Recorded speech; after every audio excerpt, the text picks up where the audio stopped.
Bora ler a Bíblia hoje. Hoje você percebeu, nós estamos em um estúdio diferente. Não estamos onde geralmente a gente costuma gravar os vídeos, né? Mas o importante é que a gente cumpra a vontade do Senhor, seja onde a gente estiver.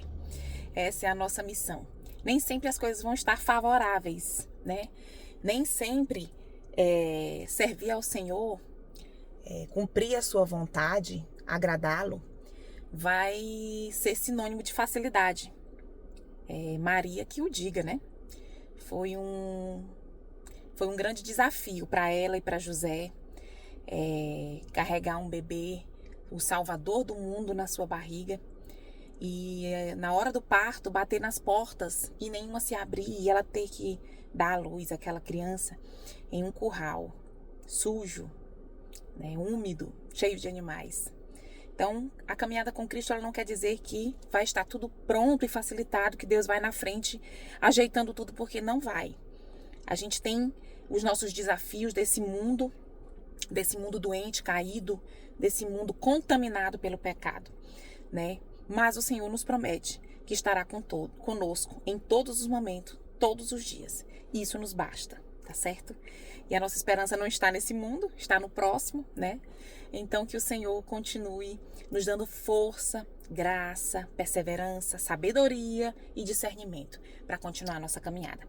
E sem demoras, vamos aqui para a nossa leitura. Evangelho de Lucas, capítulo 8. Estamos no capítulo 8, hoje, em nome de Jesus, vamos finalizá-lo. Porque a gente vai falar de duas histórias a partir do verso 40, mas que, na verdade, elas se unem. Você vai perceber que são duas curas, dois milagres que Jesus vai realizar. E você vai perceber que no início de um, no meio do caminho, ele para realizar outro, e aí ele continua o seu caminho e vai terminar o serviço daquele primeiro que ele começou. Beleza? Então, perceba na nossa leitura que são duas histórias onde uma está fundida em outra, mas as duas tratam da mesma questão, porque nós vamos fazer uma comparação, né? Nós vamos fazer um comparativo entre informações de uma e de outra, que você vai entender mais sobre fé, tá certo? Então, Evangelho de Lucas, capítulo 8, a partir do verso 40, que diz assim: Quando Jesus voltou para o lado oeste do lago, a multidão o recebeu com alegria, pois todos tinham ficado ali à espera dele. Gente, vocês lembram do vídeo anterior? Quando Jesus estava do outro lado do lago, na região leste, a gente até explicou no mapinha, né? E que ele tinha curado um homem endemoniado, e o demônio que saiu daquele homem foi para os porcos, uma manada de porcos que estava ali, e se atiraram despenhadeiro abaixo, e todos os porcos morreram. E por conta dessa perda, desse prejuízo dos porcos, as pessoas daquele lugar pediram com insistência que Jesus se retirasse dali. E que contraste nós vemos agora, né? Quando Jesus volta para o lado oeste, diz aqui o verso 40 e 41, né, que as pessoas, eram uma multidão, o recebeu com alegria e todos estavam ali à espera dele, né? É um contraste muito grande, né? Jesus vai entrar em lugares que não vão querer recebê-lo e outros já vão estar à espera dele. Assim também são os nossos corações. Alguns já vão estar abertos à espera dele, outros não, vão estar fechados, mesmo Jesus passando bem na frente assim da sua casa. Nem sempre ela vai estar de porta aberta. Lá em Apocalipse fala que eis que estou à tua porta e bato. Se tu abrires, eu entrarei e cearei contigo. Jesus não é mal educado. Ele só vai entrar se você abrir a porta. Ele não vai arrombar. Ele não é como o inimigo que pula janela, que pula muro, que entra onde não é chamado. Só aproveita uma brechinha e entra. Não. Jesus, ele bate a porta. Você precisa abrir. Mas vamos continuar a nossa leitura. Verso 41 diz: Então chegou um homem chamado Jairo, que era chefe da sinagoga daquele lugar. Você se lembra o que é uma sinagoga? A gente falou em uns vídeos anteriores, né? Era como se fosse uma pequena igreja. Naquela época, eles adoravam o nosso Deus em Jerusalém. E em Jerusalém tinha o templo. Mas em lugares mais distantes, e eles gostavam de todo sábado se reunir para ler as escrituras, eles construíram pequenas congregações, chamadas sinagoga, que quer dizer casa de reunião, ou casa de oração, algumas pessoas dizem. Então, cada cidade onde tinha mais de 10 famílias judias, tinha uma sinagoga. Então, Jairo, ele era chefe dessa sinagoga, administrador dessa sinagoga, né? E aí diz assim, ele, Jairo, se jogou aos pés de Jesus e pediu com insistência que fosse até a sua casa, porque a sua filha, única, de 12 anos, estava morrendo. Então fique com essa imagem na sua mente. O chefe da sinagoga, um judeu, estava aos pés de Jesus, pedindo com insistência que fosse até a casa dele, porque a sua única filha, de 12 anos, tinha morrido. E aí Jesus vai. Preste atenção. Enquanto Jesus ia caminhando, a multidão o apertava de todos os lados. Nisto chegou uma mulher que fazia 12 anos que estava com uma hemorragia. Ela havia gastado com os médicos tudo o que tinha, mas ninguém havia conseguido curá-la. Queridos, eu peço que você faça essa análise, né? Nós temos aqui duas situações. Um pai que há 12 anos tinha a alegria de ver correndo pela sua casa, sua única filha, o motivo da sua felicidade. Há 12 anos, esse homem tinha uma luz brilhando dentro da sua casa, que era motivo de sorrisos, né? De alegria, né? De felicidade. Porém, do outro lado, em outra história, nós temos uma mulher que há 12 anos sofria muito. Uma mulher que há 12 anos tinha uma hemorragia severa, a ponto de tudo que ela tinha de dinheiro, de bens, de propriedades, ela já tinha gastado para ver se ficava curada. E não ficava. Que contraste, né? 12 anos de alegria, 12 anos de sofrimento. Consegue perceber? E eu queria te explicar um pouquinho mais sobre essa doença dessa mulher. A hemorragia, e as mulheres vão me entender melhor, né? Ela é como se fosse aquele período menstrual constante, né? E nós sabemos que o sangue, né? Quando a gente perde muito sangue, a tendência é a gente ficar com anemia. E a anemia, ela nos traz tantas outras consequências, né? A gente vai perdendo a cor, né? A gente vai ficando pálido. A gente fica fraco, cansado, sem energia. Cabelo cai. Gente, mexe com o nosso organismo inteiro. E eu fico imaginando 12 anos de hemorragia. Como aquela mulher não estava fraca. Como aquela mulher estava sem forças. Agora, para além disso, tem algo pior, viu, gente? Na cultura judaica, na cultura daquela época, uma pessoa com hemorragia, ela era considerada impura. E isso nós podemos confirmar lá no livro de Levítico, lá no Antigo Testamento, né? Existia uma série de rituais de purificação. E um deles era quando a mulher estava menstruada. Ela tinha que se afastar do convívio das pessoas até cessar o sangue. Então ela poderia voltar. Ela se lavava e voltava. Nossa, Francisca, por que Deus instituiu isso? Foi Deus que instituiu? Foi Deus que instituiu. Leis de purificação, né? Naquele período, que Deus instituiu isso aí?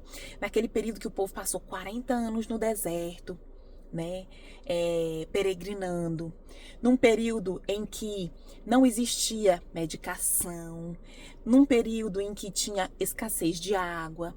E qual era a preocupação? Deus tinha uma preocupação com relação à higiene, à saúde das pessoas. Então tinha um propósito. Toda proibição de Deus que você pensa, nossa, que Deus mau, que proibição, é cuidado. Lembre-se disso, é cuidado.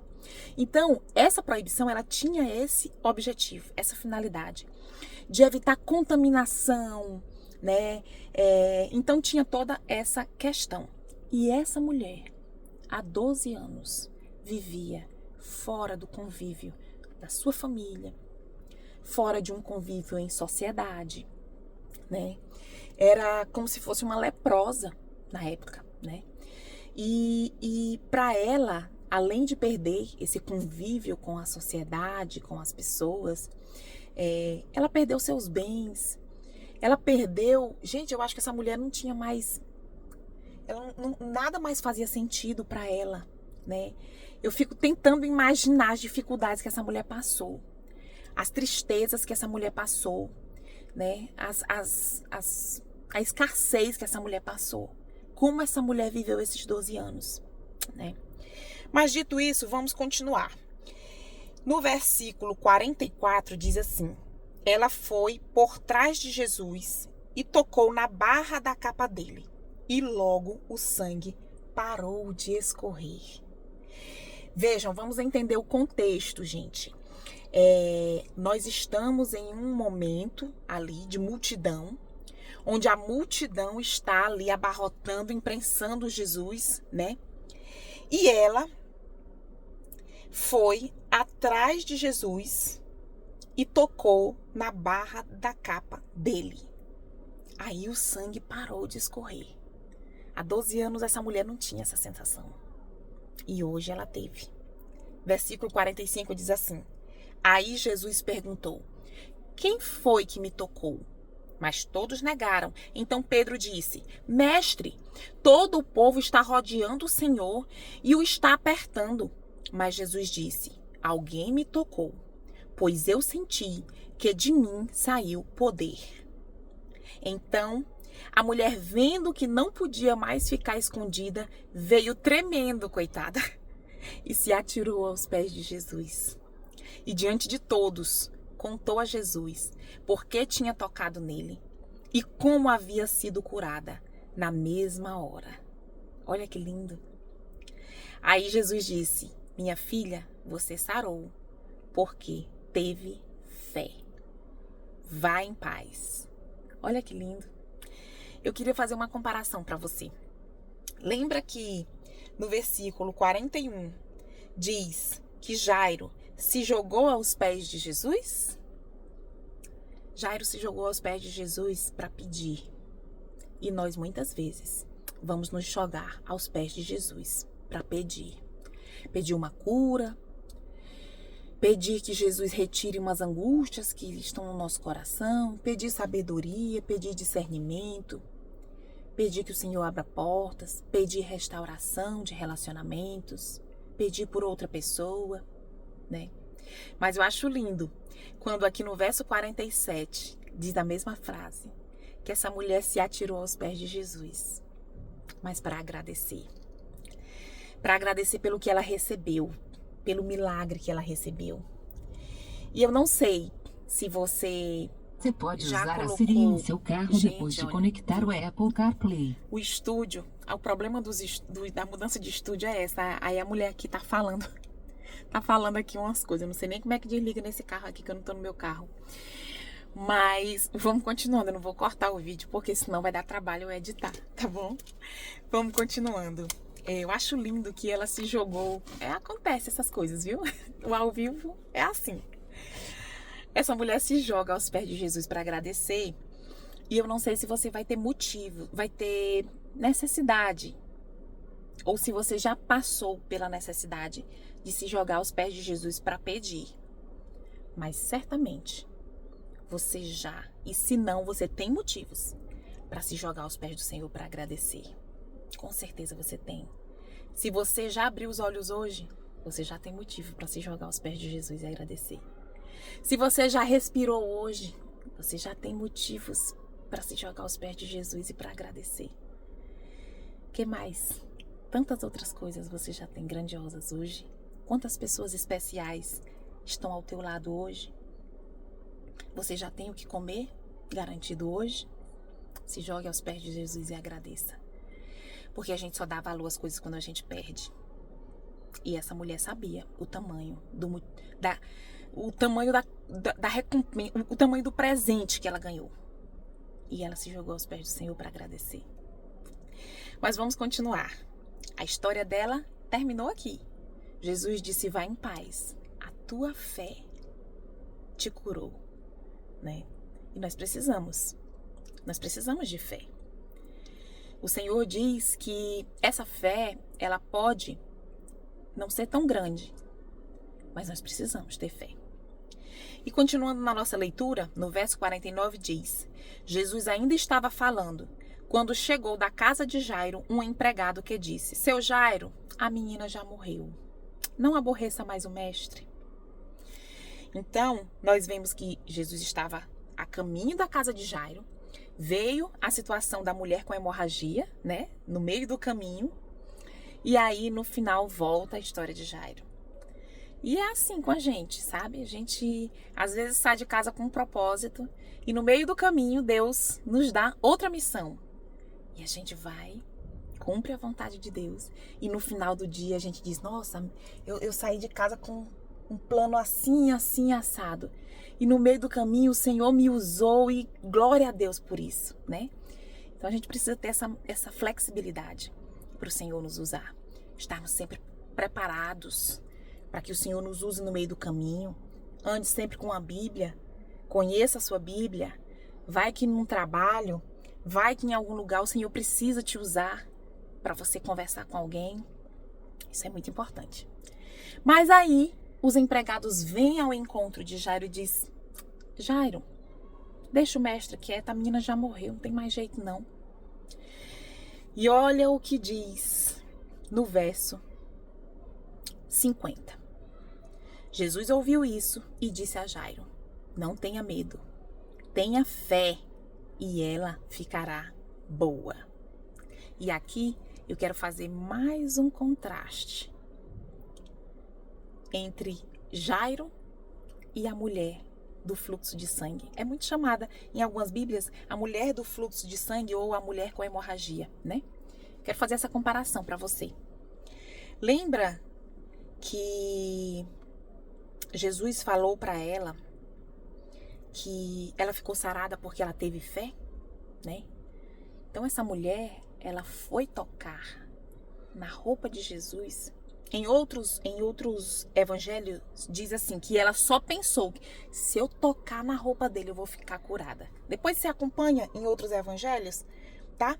Eu não lembro qual é o capítulo, mas você procura que você encontre. Depois eu posso até colocar aqui. Ela dizia assim: se eu apenas tocar na sua roupa, eu ficarei curada. Então, olha o tamanho da fé dessa mulher.